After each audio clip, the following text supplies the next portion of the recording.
স্নেহের ছাত্রছাত্রীরা, এই ভিডিওতে আমি তোমাদের লম্ববৃত্তাকার চোঙের পার্শ্বতলের ক্ষেত্রফল, সমগ্র তলের ক্ষেত্রফল, আয়তন কিভাবে বের করতে হবে সেই ফর্মুলাগুলো এবং অঙ্কগুলো, এখানে 3-এর দাগ থেকে অঙ্ক রয়েছে, অঙ্কগুলো 9-এর দাগ পর্যন্ত এই ভিডিওতে আমি তোমাদের পরপর করাবো, যতটা সম্ভব সহজভাবে, যাতে তোমাদের কিছুটা হলেও সুবিধা হয়। তো আমার চ্যানেলটা সাবস্ক্রাইব করে রাখলে তোমাদের কিন্তু ভবিষ্যতে অনেকগুলো চ্যাপ্টারই তোমরা সমস্ত অঙ্কই মোটামুটি পেয়ে যাবে এবং কিছুটা হলেও তোমাদের শিখতে অঙ্ক সুবিধা হবে আশা রাখি।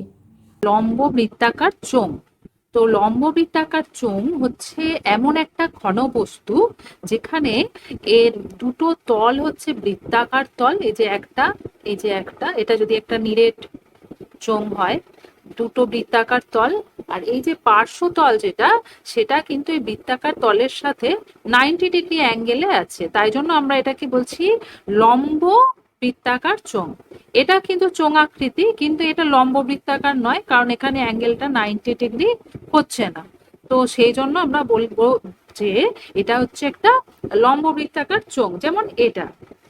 তো এখানে কটা তল আছে না, এটা যদি নিরেট হতো, মানে এই জায়গাটা আর এই জায়গাটা যদি নিরেট হতো, তাহলে এখানে একটা বৃত্তাকার তল, এখানে একটা বৃত্তাকার তল, আর এটা হচ্ছে, এটা দেখতে পাচ্ছি বাইরেটা, এটা হচ্ছে বক্রতল বা পার্শ্বতলটা হচ্ছে বক্রতল।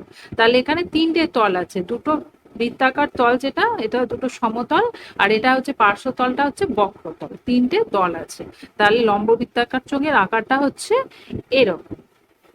এবার আমরা এই পার্শ্বতলের ক্ষেত্রফলটা বের করব, পার্শ্বতলটা। তো পার্শ্বতলের ক্ষেত্রফল কিভাবে বের করা যেতে পারে?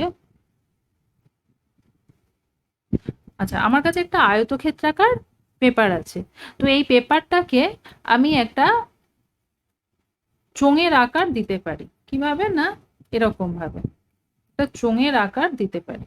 তো চোঙের আকার যদি দিই, এটা এখানে জুড়বে, একদম গোল আমি করতে পারছি না যেহেতু কাগজটা একটু শক্ত আছে। তাহলে এটা হচ্ছে একটা সার্কেল, আর সার্কেলের সার্কামফারেন্স বা পরিধি কত না 2πr, তার মানে এইটা যেটা, সেটা হচ্ছে 2πr। কারণ কি আমরা জানি সার্কেলের সার্কামফারেন্স বা পরিধি হচ্ছে 2πr। আর এটাকে যদি এইচ ধরি, মানে এটাকে যদি এইচ ধরি উচ্চতা, তাহলে আমরা বলতে পারি যে এই যে রেক্ট্যাঙ্গেলটা, আয়তক্ষেত্রটার ক্ষেত্রফল কত হবে না, দৈর্ঘ্য 2πr, প্রস্থ এইচ, 2πr ইন্টু এইচ, দৈর্ঘ্য ইন্টু প্রস্থ। তাহলে আমরা কি বলতে পারি না, এখানে যদি এই বৃত্তাকার যে তলটা, তার ব্যাসার্ধ যদি আর হয় আর উচ্চতা যদি এইচ হয়, তাহলে আমরা বলতে পারি কি না, পার্শ্বতলের ক্ষেত্রফল 2πr ইন্টু এইচ, এত বর্গ একক। এখন তাহলে সমগ্র তলের ক্ষেত্রফল কত হবে? সমগ্র তলের ক্ষেত্রফল সমান, এটা যদি নিরেট চোঙ হয়, তাহলে এটা পার্শ্বতলটা আমরা পেয়ে গেছি 2πr ইন্টু এইচ। তো এর সঙ্গে কি কি যোগ হবে? এদিকে যে বৃত্তাকার তলটা আর এদিকের যে বৃত্তাকার তলটা, এটাকে যদি ভূমি বলি, ভূমি, আর এটা, তাহলে আমরা জানি যে বৃত্তের ক্ষেত্রফল, বৃত্তের যদি ব্যাসার্ধ আর হয়, ক্ষেত্রফল πr²। এরকম বৃত্তাকার তল কটা আছে না, দুটো আছে, তার মানে এর সঙ্গে 2 ইন্টু πr² যোগ হয়ে যাবে, এই দুটো তল যোগ হয়ে গেল, তাহলে সমগ্র তলের ক্ষেত্রফল হয়ে গেল এটা এত বর্গ একক।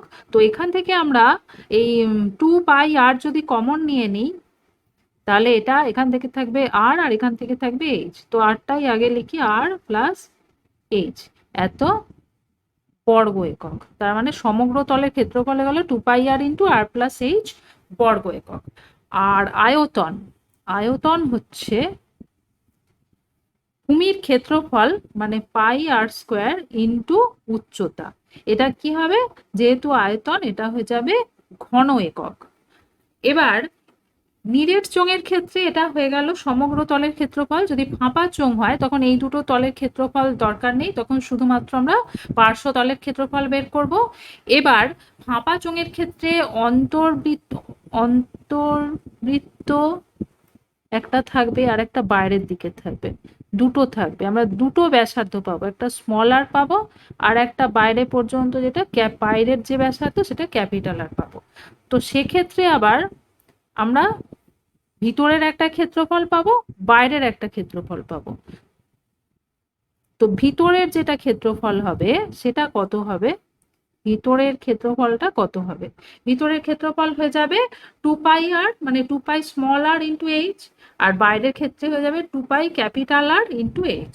আর এই যে জায়গাটা, এই জায়গাটারও ক্ষেত্রফল পাবো, কিভাবে পাবো না, এটা এই বৃত্তটার ব্যাসার্ধ হচ্ছে ক্যাপিটাল আর, ভিতরের বৃত্তটার ব্যাসার্ধ হচ্ছে স্মল আর। তাহলে আমরা যদি বড়টার ক্ষেত্রফল মানে পাই ক্যাপিটাল আর স্কোয়ার থেকে পাই স্মল আর স্কোয়ার বিয়োগ করি, তাহলে এই জায়গাটার ক্ষেত্রফল পাবো। তো এইগুলো আমাদের এই ধরনের অঙ্ক পরে রয়েছে, তখন আমরা আবার এই ফর্মুলাগুলোকে আবার করে বুঝে নেবো, নিয়ে অঙ্কগুলো করব। আপাতত এইটুকু দিয়ে আমাদের কিছু অঙ্ক হয়ে যাবে। বসে দেখি 8। আচ্ছা, একের দাগেটা বলছে পাশের চিত্রের, মানে এই যে ছবিটা দেওয়া রয়েছে, ঘনবস্তুটি দেখি এবং নিচের প্রশ্নের উত্তর লিখি।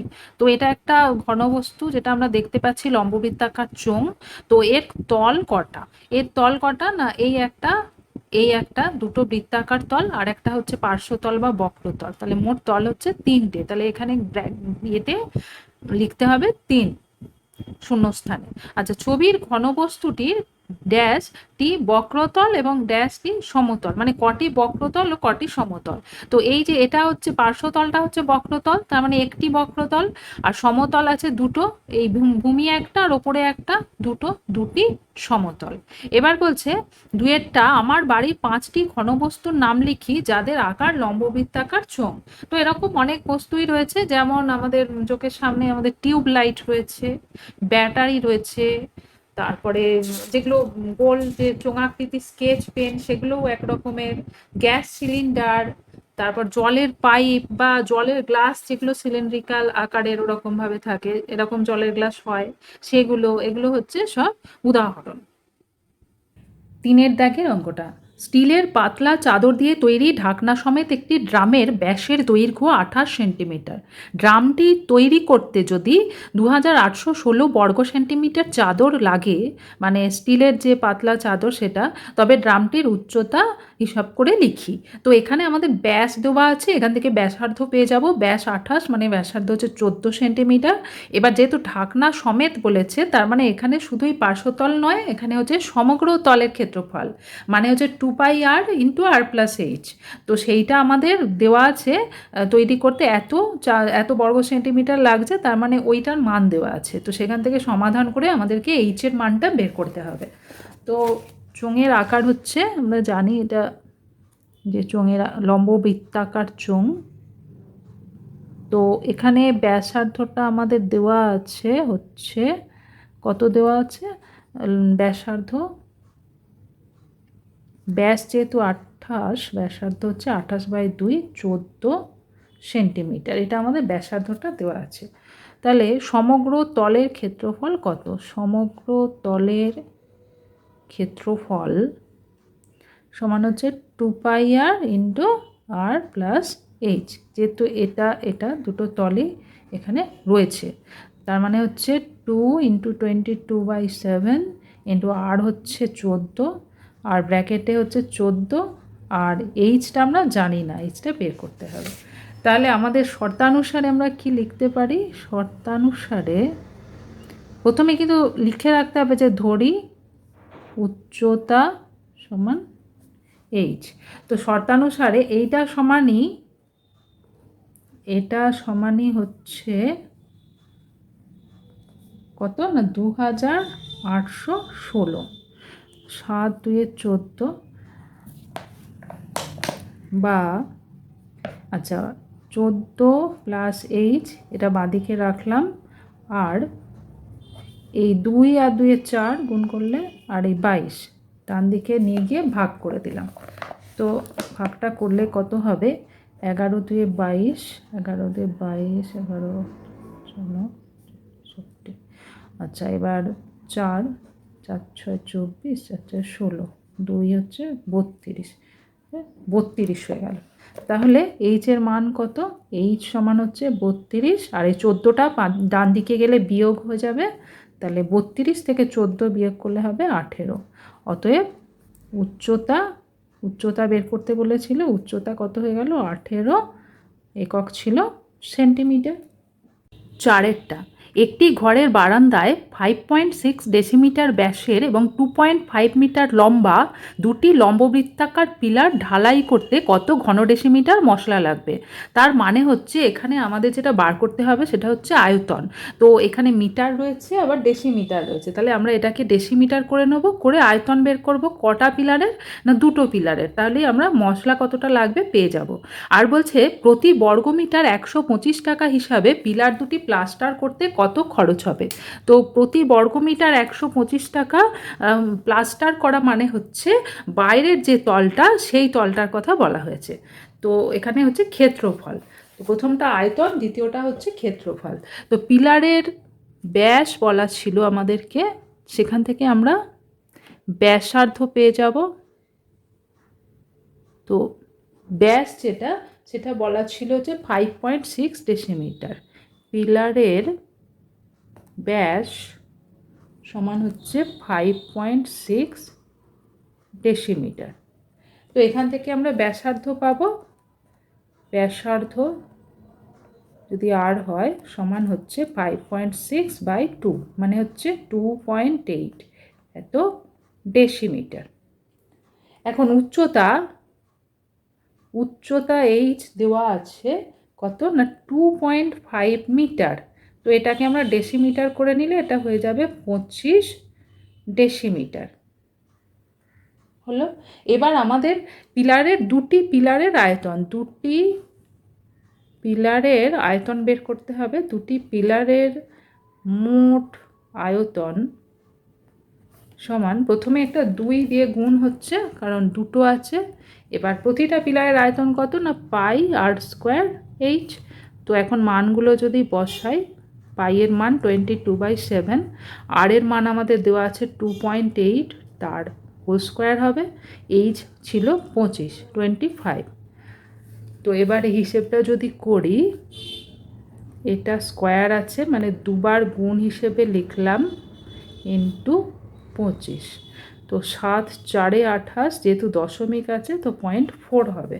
তাহলে এটা হচ্ছে 44 ইন্টু 0.4 ইন্টু 2.8 ইন্টু 25। তো এই গুণটা করলে আমাদের হবে হচ্ছে 1232 ঘন ডেসিমিটার। এটা হয়ে যাবে দুটো পিলারের মোট আয়তন। তাহলে পিলার ঢালাই করতে, অতএব ঢালাই করতে কতটা মশলা লাগবে, না 1232 ঘন ডেসিমিটার মশলা, মানে ওই সিমেন্ট বালি যে মিশ্রণ সেটা লাগবে। দ্বিতীয় ক্ষেত্রে বলেছে যে পিলারের প্লাস্টারের ক্ষেত্রে কি হচ্ছে, না এই যে বক্রতলটা আছে এই বক্রতলের ক্ষেত্রফল। তো বক্রতলের ক্ষেত্রফল আমরা জানি যে 2πr/h। তো এরকম পিলার আছে দুটো, তার মানে 2 × 2πr/h। তাহলে দুটি পিলারের মোট বক্রতলের ক্ষেত্রফল কত হয়ে যাবে, না 2 × 2πr/h। তার মানে হচ্ছে 2 × 2 × 22/7। আর এর মান ছিল 2.8, এইচ এর মান ছিল 25। একই রকমভাবে 7×4 হচ্ছে 28, 2×2 4, আর 4 আর 22 গুণ করলে 88, আর 4 আর 25 গুণ করলে 100 হয়, যেহেতু দশমিক আছে এটা 10 হয়ে যাবে। তাহলে এটা হয়ে যাবে 880, এত হয়ে যাবে বর্গ ডেসিমিটার, যেহেতু এটা ক্ষেত্রফল। কিন্তু আমাদের খরচটা দেওয়া আছে, যে আমাদের বলে দেওয়া আছে যে 125 টাকা প্রতি বর্গমিটারে, তাই জন্য আমাদেরকে এটা বর্গমিটার করতে হবে। তো এটাকে বর্গমিটার করতে গেলে কত দিয়ে ভাগ করতে হবে, না 100 দিয়ে, এত বর্গমিটার। তার মানে 0 0 কেটে গেল, এটা হয়ে গেল 8.8 বর্গমিটার। তাহলে প্রতি বর্গমিটারে 125 টাকা হিসাবে প্লাস্টার করতে মোট খরচ, মানে দুটো পিলারের জন্য মোট খরচ সমান হচ্ছে, আমরা দুটো পিলারের ক্ষেত্রফল বের করেছি আর প্রতি বর্গমিটারের খরচ হচ্ছে 125। এত টাকা। তো এই গুণটা করলে আমাদের হবে হচ্ছে 1100 টাকা। এটাই হচ্ছে দ্বিতীয় উত্তরটা। পাঁচেরটা কি বলছে দেখি। 2.8 ডেসিমিটার দৈর্ঘ্যের অন্তর্ব্যাস বিশিষ্ট এবং 7.5 ডেসিমিটার লম্বা একটি জ্বালানি গ্যাস সিলিন্ডারে 15.015 কিলোগ্রাম গ্যাস থাকলে প্রতি ঘন ডেসিমিটার গ্যাসের ওজন হিসাব করে লিখি। তার মানে আমাদের অন্তর্ব্যাস বলেছে, আর হাইটটা বলে দিয়েছে, আর কত কিলোগ্রাম গ্যাস আছে বলে দিয়েছে।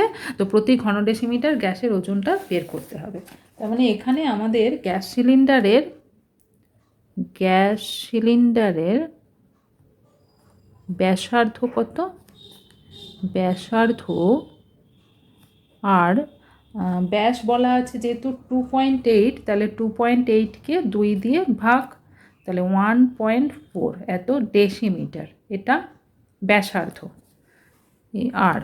আর উচ্চতাটা দেওয়া আছে 7.5 ডেসিমিটার এবং উচ্চতা এইচ 7.5 ডেসিমিটার।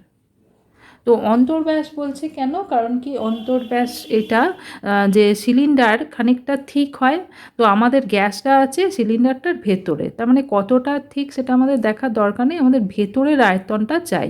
সিলিন্ডারের ভেতরে যেহেতু গ্যাসটা আছে, তাই জন্য এই অন্তর্ব্যাস বলা ছিল। তাহলে আমাদের এখন বের করতে হবে সিলিন্ডারের আয়তন। অতএব সিলিন্ডারের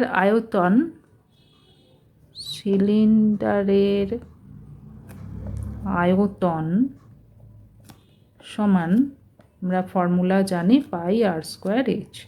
তো মানগুলো বসাই, 22/7, এটা 1.4 যেহেতু স্কোয়ার আছে দুবার লিখলাম গুণ হিসেবে, আর এটা দেওয়া আছে হাইটটা 7.5। তো 7 2 14, আর এই গুণটা পুরোটা যদি করি তাহলে এটা হয়ে যাবে হচ্ছে 46.2 ঘন ডেসিমিটার। এখন 46.2 এত ঘন ডেসিমিটার গ্যাসের ওজন আমাদের দেওয়া আছে, ওজন সমান হচ্ছে 15.015 কিলোগ্রাম। তাহলে 1 ঘন ডেসিমিটার যেটা আমাদের চেয়েছিল, অতএব 1 ঘন ডেসিমিটার গ্যাসের ওজন সমান ভাগ, আচ্ছা দশমিকটা এখানে তুলে দিলে 10, 0 0 কাটবে, 11 4 44, 11 2 22, 11 33, না এটা 6 হবে, তাহলে হচ্ছে 5। আচ্ছা এটা হচ্ছে 3 দিয়ে যাবে 455। এবার এই ভাগটা করলে এটা হয়ে যাবে হচ্ছে 0.325 এত কিলোগ্রাম। তাহলে আমরা এটাকে কিলোগ্রামটাকে যদি গ্রাম করি তাহলে এটা 1000 দিয়ে গুণ হলে হয়ে যাবে 325 গ্রাম। অতএব আমরা বলতে পারি যে 1 ঘন ডেসিমিটার গ্যাসের ওজন 325 গ্রাম। 6টা বলছে সমান ব্যাস ও সমান উচ্চতা বিশিষ্ট 3টি জারের প্রথমটির 2/3 অংশ, দ্বিতীয়টির 5/6 অংশ এবং তৃতীয়টির 7/9 অংশ লঘু সালফিউরিক অ্যাসিডে পূর্ণ ছিল। তার মানে আমরা উচ্চতাটা ধরে নিতে পারি এবং ব্যাসটাও ধরে নিতে পারি, দুটো ক্ষেত্রে একই। যদি ব্যাস 2r ধরি, ব্যাসার্ধ r হবে, আর উচ্চতা h ধরি। তো এখানে 3টে জারের অ্যাসিড যদি 2.1 ডেসিমিটার দৈর্ঘ্যের ব্যাসের একটি জারে রাখা হয়, মানে একটা বড় জারে রাখা হয়, তবে জারে অ্যাসিডের উচ্চতা হয়ে যায় 4.1 ডেসিমিটার। তাহলে প্রথম 3টি জারের এখানে ব্যাস দেওয়া আছে 1.4 ডেসিমিটার, তাহলে ব্যাস থেকে আমরা ব্যাসার্ধ পাবো, এটা 2 দিয়ে ভাগ করে, আর উচ্চতাটা বলছে তাদের উচ্চতা হিসাব করে লিখি, উচ্চতাটা h ধরে নেই। তাহলে h ধরে নিয়ে আর ব্যাসার্ধ পেয়ে গেছি, এখান থেকে আমরা 3টি যে অংশ, এই 2/3, 5/6, 7/9, মোট অ্যাসিড কত পাচ্ছি আমরা দেখি। তো সেই যে পরিমাণ অ্যাসিডটা সেটাই আমরা এই যে আরেকটা যে অন্য যার দেওয়া দেওয়া আছে, ব্যাসার্ধ দেওয়া আছে, ব্যাস দেওয়া আছে, উচ্চতা কত হয়ে যাবে ওই অ্যাসিডটা ঢালার পর সেটাও দেওয়া আছে, সেটার সঙ্গে সমান করে দেবো, তখনই আমরা এইচের মানটা পেয়ে যাব। তাহলে এখন মনে করি ওই যে 3টি জার, প্রতিটি জারের উচ্চতা সমান এইচ ডেসিমিটার, এটা ধরে নিলাম। যেহেতু বলা আছে সমান উচ্চতা এবং সমান ব্যাসার্ধ, আর ব্যাসার্ধ কত দেওয়া আছে না, ব্যাসার্ধ দেওয়া আছে, ব্যাস যেহেতু 1.4, তাকে 2 দিয়ে ভাগ করলে এটা হবে 0.7 এত ডেসিমিটার, এটা দেওয়া আছে। তাহলে এখন আমরা বলতে পারি যে প্রতিটি জারের উচ্চতা ধরে নিয়েছি এইচ, ব্যাসার্ধ প্রতিটি জারের ক্ষেত্রেই 1।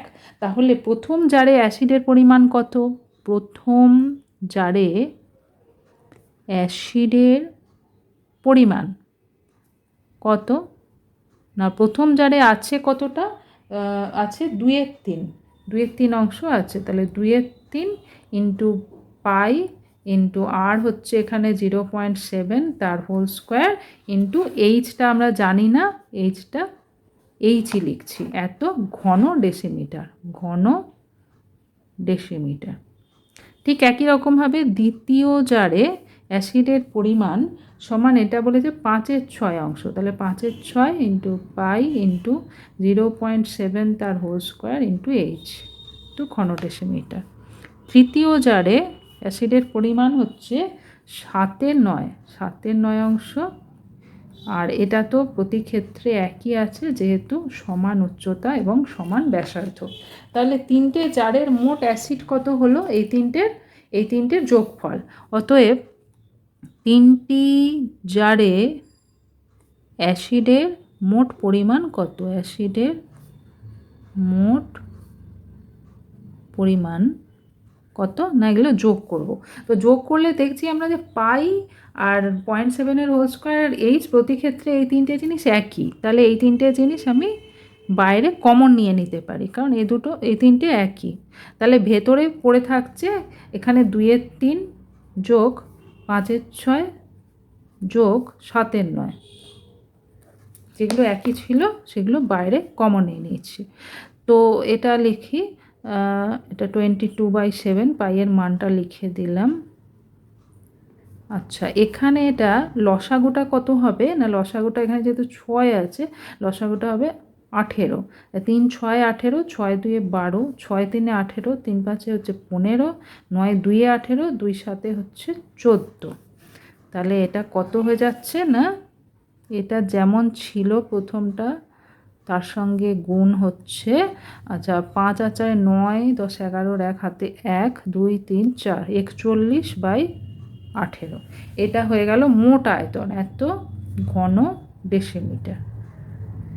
এবার আমরা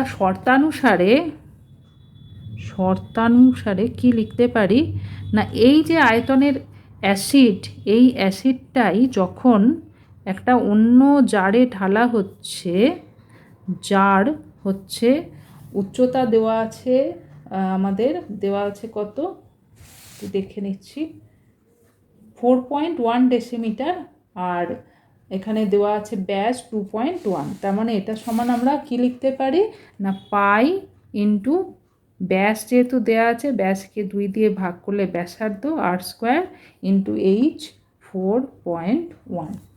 তাহলে এটা আমরা পেলাম। এখান থেকে কি বার করব, এইচের মান, এইচটা আমাদের বের করতে হবে। তাহলে এইচ সমান কত হবে, তো এইচ সমান হবে এটা 22/7 ইন্টু 2.1/2 তার হোল স্কোয়ার ইন্টু 4.1, আর এগুলো ভাগ হয়ে গেল। তো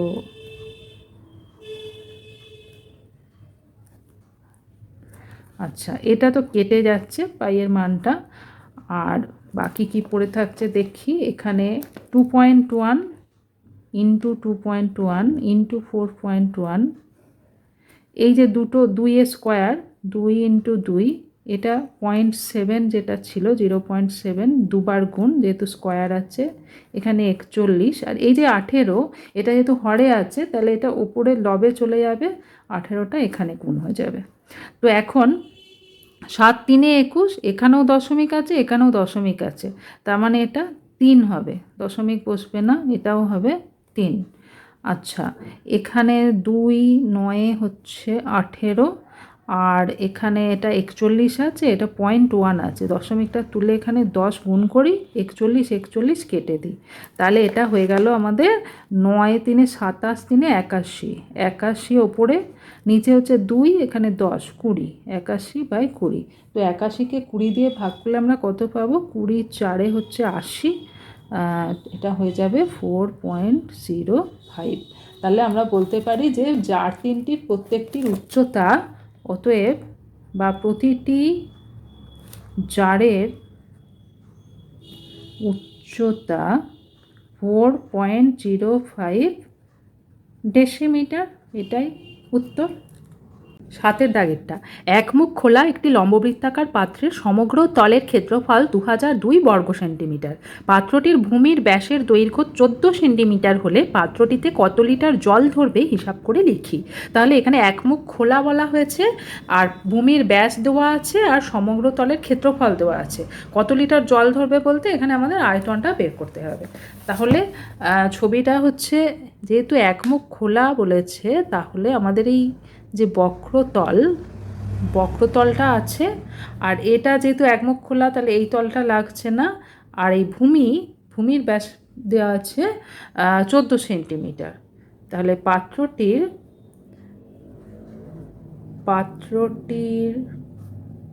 ভূমির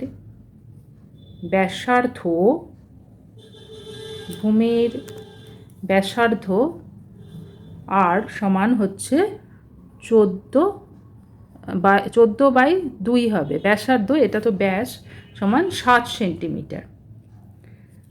এবার বলেছে সমগ্র তলের ক্ষেত্রফল, তাহলে উচ্চতা যদি h হয়, সমগ্র তলের ক্ষেত্রফল কত হয় না, এখানে সমগ্র তল বলতে যেহেতু একমুখ খোলা, তাহলে এই তলটা নেই, ভূমিটা আছে, ভূমি মানে হচ্ছে বৃত্তাকার তল πr², আর এই বক্রতলের যে ক্ষেত্রফল পার্শ্বতলের সেটা হচ্ছে 2πr/h। তো এখানে আমাদের πr², আর হচ্ছে এখানে 7 প্লাস 2 × π × 7 × h, সেটা আমাদের বের করতে হবে। তো এখানে লিখে রাখি, ধরি উচ্চতা সমান h সেন্টিমিটার। তো এখন এখান থেকে আমরা, এটা আমাদের দেওয়া আছে, এখান থেকে আমরা h এর মান পাবো। তাহলে প্রশ্নানুসারে আমরা বলতে পারি যে এই পাই আর 7π দুটোতেই 7 আছে, পাইও আছে, তাহলে এখান থেকে একটা 7 প্লাস 2h, এটা সমান আমাদের দেওয়া ছিল 2002 বর্গ সেন্টিমিটার। তো এটা সমান করে আমরা h এর মান বের করব। তো এটা পাইয়ের মানটা বসিয়ে দিই, তাহলে 7 আর 7 কেটে যাবে, তো হিসাবটা করতে সুবিধা হবে। বা আচ্ছা, 7 প্লাস 2h ইকুয়াল টু, এটা 22টা ডান দিকে গেলে ভাগ হয়ে যাবে, তো এটা দেখি বোঝা যাচ্ছে এটা 11 দিয়ে যাবে, 9 10 10 2, আচ্ছা 2 9 18 2, বা 2h সমান 91 - 7, তাহলে 91 - 7 মানে হচ্ছে 84, বা h সমান 84/2, তাহলে এটা হয়ে যাচ্ছে 42। তাহলে উচ্চতাটা আমরা পেয়ে গেলাম, উচ্চতাটা হচ্ছে 42 সেন্টিমিটার। তাহলে এখন পাত্রটির উচ্চতা পেয়েছি, তো পাত্রটির উচ্চতা 42 সেন্টিমিটার। তাহলে আয়তন কত? অতএব পাত্রটির আয়তনের ফর্মুলা আমরা জানি πr²h। তো এখানে পাইয়ের মান 22/7, আর স্কোয়ার মানে দুটো আছে, আর এর মান আমরা 7 জানি, আর এইচটা এখন পেয়েছি হচ্ছে 42। তো এটা করলে হবে হচ্ছে 7 আর 7 কেটে যাবে, আর এটা হয়ে যাবে 22 × 7 × 42। তো এই গুণটা করলে এটা হয়ে যাবে 6468 ঘন সেন্টিমিটার, যেহেতু সব সেন্টিমিটারে দেওয়া ছিল। তাহলে আমাদের বলেছিল কত লিটার জল ধরবে, তাহলে লিটার যদি করতে হয় তাহলে আমাদের এটাকে ঘন ডেসিমিটার করতে হবে। তো ঘন ডেসিমিটার করতে গেলে ঘন সেন্টিমিটার থেকে তাহলে 1000 দিয়ে ভাগ করতে হবে। তাহলে এত ঘন ডেসিমিটার, আমরা জানি 1 ঘন ডেসিমিটার সমানই হচ্ছে 1 লিটার। তো 3টে শূন্য মানে 3 ঘর আগে দশমিকটা বসে গেল, তাহলে 6.468 এত ঘন ডেসিমিটার বা এত লিটার। তাহলে কত জল ধরবে? অতএব পাত্রটিতে 6.468 লিটার জল ধরবে, এটাই উত্তর। 8 দাগেরটা, যদি 14 সেন্টিমিটার ব্যাসের পাইপযুক্ত একটি পাম্প সেট মিনিটে 2500 মিটার জল সেচ করতে পারে, তাহলে ওই পাম্পটি 1 ঘন্টায় কত কিলোলিটার জল সেচ করবে হিসাব করে লিখি। 1 লিটার সমান 1 ঘন ডেসিমিটার এখানে বলে দিয়েছে। তাহলে এখানে যেটা মিনিটে কত মিটার বলেছে এটা মিটারে আছে, কিন্তু ব্যাস যেটা সেটা কিন্তু সেন্টিমিটারে আছে। তার মানে এটাকেও আমাদের মিটার করে নিতে হবে, কারণ কি কিলোলিটার জল সেচের ব্যাপার রয়েছে। তাই জন্য প্রথমে আমরা ব্যাসটাকে বা ব্যাসার্ধটাকে মিটার করে নেব, নিয়ে দেখব যে 1 মিনিটে কতটা জল সেচ করছে এবং সেখান থেকে 1 ঘন্টায় মানে 60 মিনিটে কতটা করছে সেটা বের করব। তো পাইপের ব্যাসার্ধ যেটা বলা আছে, পাইপের ব্যাসার্ধটা আমাদের বলে দিয়েছে, সেটা হচ্ছে কত বলা ছিল না 14 সেন্টিমিটার। তো সেখান থেকে আমরা 2 দিয়ে ভাগ করে পাবো 7 সেন্টিমিটার। তো এটাকে যদি মিটার করি তাহলে নিশ্চয়ই এটাকে 100 দিয়ে ভাগ করলে এটা মিটার হবে, এত মিটার। এবার পাম্পটি মিনিটে 1 মিনিটে 2500 মিটার জল সেচ করে। তার মানে পাইপের এখানে এই যে পাইপে মিনিটে 1 মিনিটে কতটা করছে না, এই যে হাইটটা সেটা হচ্ছে 2500, দৈর্ঘ্যটা 2500 মিটার, এটা 1 মিনিটে এতটা জল যাচ্ছে।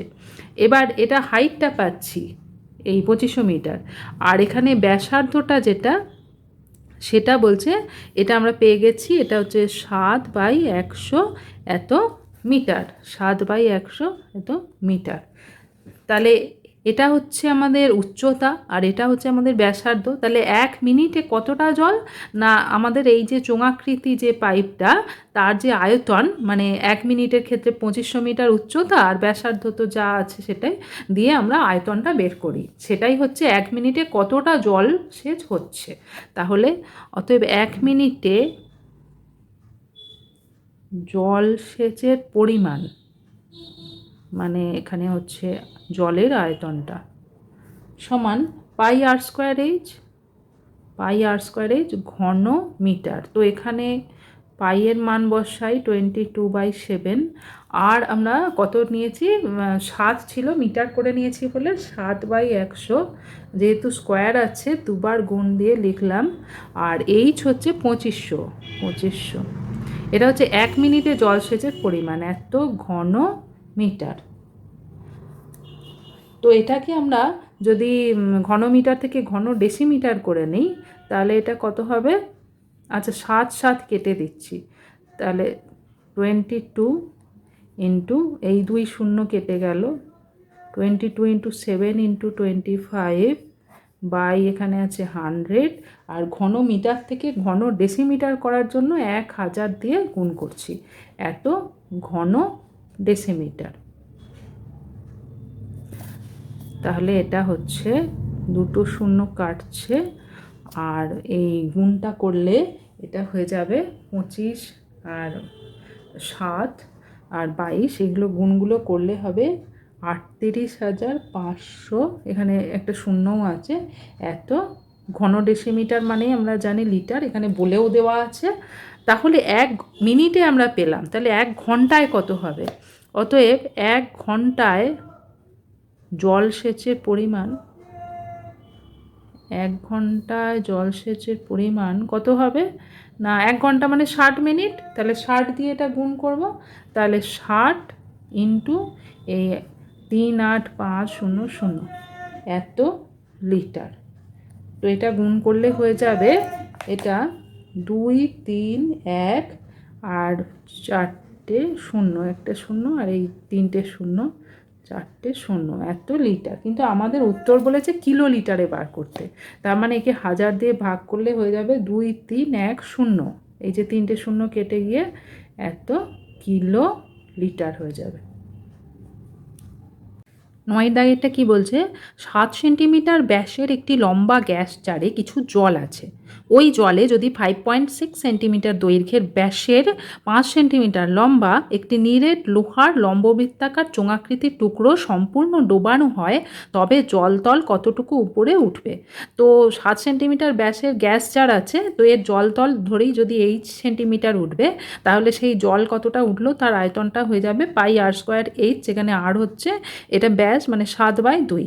তো এখানে আমরা যে টুকরোটা ডুবিয়ে দেবো তার আয়তনটা বের করে রাখতে হবে। সেখানে ব্যাস দেওয়া আছে 5.6 সেন্টিমিটার আর হাইট দেওয়া আছে 5 সেন্টিমিটার। এখান থেকে এই লোহার যে লম্ববৃত্তাকার চোঙাকৃতির টুকরো তার আয়তন বের করে নেব πr²h করে নিয়ে, সেই আয়তনের সঙ্গে যে জলের যে উচ্চতা বৃদ্ধি, যতটা জল ওখানে বাড়ছে তার আয়তনটা সমান করে নিয়ে আমরা এইচের মানটা পেয়ে যাব। তাহলে প্রথমেই আমরা চোঙাকৃতি যে টুকরো লোহার যে চোঙাকৃতির টুকরো দিয়েছে ডুবিয়েছে তার ব্যাসার্ধ কত, ব্যাস দেওয়া ছিল হচ্ছে 5.6 সেন্টিমিটার, তাহলে ব্যাসার্ধ হচ্ছে 5.6/2 মানে 2.8 সেন্টিমিটার। আর উচ্চতা দেখি, উচ্চতা হচ্ছে দেওয়া ছিল 5 সেন্টিমিটার, এটা যদি আর ধরা হয়, তা আর দেওয়া আছে, এইচ দেওয়া আছে। তাহলে টুকরোটির আয়তন, অতএব টুকরোটির আয়তন সমান πr²h সমান কত না, পাইটা রাখছি যেহেতু ওখানেও পাইটা থাকবে, 2.8 তার হোল স্কোয়ার ইন্টু এইচ হচ্ছে 5, এত ঘন সেন্টিমিটার, যেহেতু সবই সেন্টিমিটারে দেওয়া আছে। তো এখন মনে করি গ্যাস জারে জল বা জলের উচ্চতা বৃদ্ধি, কতটা বৃদ্ধি না 8 সেন্টিমিটার, এতটা বৃদ্ধি হবে উচ্চতা। তাহলে একটা জার, তো তাতে কিছুটা জল ছিল, এতটা জল ছিল। এখন একটা টুকরো ডোবানোর ফলে আরেকটা ছোট চোঙাকৃতি ডুবিয়ে দিলে কি হচ্ছে, সেখানে একটা জল অপসারিত করছে, ডুবিয়ে দিলে জলতলটা উঠছে। সেই যে হাইটটা মানে কতটা উঠছে সেটা আমাদের বের করতে বলেছে, আমরা সেটাকে ধরে নিয়েছি এইচ। তাহলে এখন এই জিনিসটার, এই যে যতটুকু জল উঠলো তার আয়তন কত না πr²h। তো এই আরটা কত দেওয়া আছে, মানে এই যে বড় যে গ্যাস জারটা তার দেওয়া আছে হচ্ছে ব্যাস দেওয়া আছে 7, তাহলে গ্যাস জারের ব্যাসার্ধ সমান, ব্যাস যদি 7 হয় 7/2 এত সেন্টিমিটার সমান হচ্ছে 3.5 সেন্টিমিটার। তাহলে আমরা প্রশ্নানুসারে কি লিখতে পারি বা শর্তানুসারে আমরা কি লিখতে পারি, অতএব শর্তানুসারে এই যে জলের আয়তন বৃদ্ধি হলো, তার আয়তন πr²h, আর তো দেওয়া আছে 3.5 তার হোল স্কোয়ার, এইচ ধরে নিয়েছি যে এইচ বাড়বে, সমান হচ্ছে ওই টুকরোটির আয়তন আমরা বার করে রেখেছি আগেই, π×2.8 হোল স্কোয়ার × 5 সমান করে দিলাম। তো এখান থেকে আমাদের এই যে পাইয়ের মান বসাইনি কেন, যাতে করে আমরা জানতাম যে কেটে যাবে, যেহেতু দুটোই চোঙের আয়তন, দুই ক্ষেত্রেই পাই আছে, তাই জন্য আর লিখিনি মানটা। তো এখানে π×2.8 তার হোল স্কোয়ার × 5, আর এটা গিয়ে ভাগ হয়ে যাচ্ছে π×3.5 তার হোল স্কোয়ার, এটা হচ্ছে এইচের মান। পাই কেটে গেল। তো এখন আমরা এই স্কোয়ারটাকে গুণফল হিসেবে লিখি, নিচেও তাই করি। তো এই দশমিক উঠে যাবে, দুই ক্ষেত্রেই এক ঘর আগে দশমিক, তাই জন্য দশমিক তুলে দিয়েছি, কোনো 10 বা 100 কিছু আসেনি। তো এখন 7 দিয়ে কাটি, 7 4 28, 7 5 হচ্ছে 35। এটাও তাই, 7 4 28, 7 5 35, দুটো 5 কেটে দিলাম, তাহলে 4 4 হচ্ছে 16 গুণ করলে, আর নিচে ভাগ 5 দিয়ে, তাহলে কত হচ্ছে 5 3 15 আর 5 দিয়ে 10, 3.2 সেন্টিমিটার। তাহলে জলতলের উচ্চতার বৃদ্ধি কত হবে? জলতলের উচ্চতা বৃদ্ধি হবে 3.2 সেন্টিমিটার।